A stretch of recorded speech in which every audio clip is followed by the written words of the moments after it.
Welcome to our channel. Today we how to register with Bitbucket for Team CI/CD workflows detailed guide step by step clearly.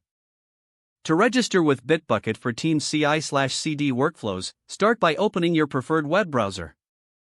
Navigate to the Bitbucket website. Click on the Sign Up button in the upper right corner of the page. You will be prompted to enter your email address.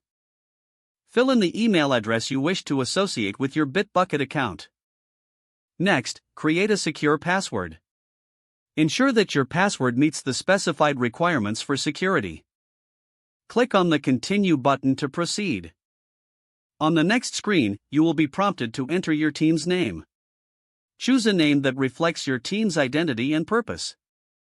After entering the team name, click Next. At this stage, you will see options for choosing a workspace type. Select a dedicated workspace for your team to collaborate.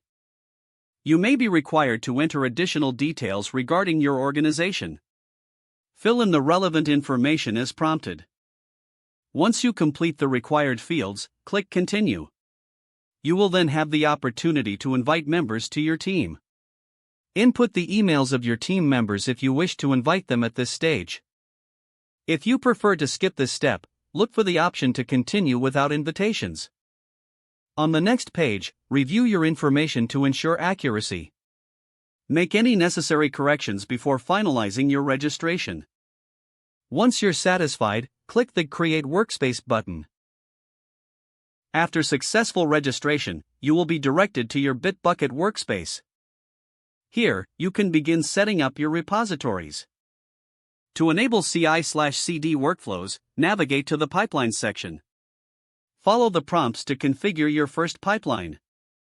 You can integrate various tools to streamline your development process. Finally, explore the resources available to help you optimize your workflows. If the page does not load, refresh the browser or try again in a private or incognito window.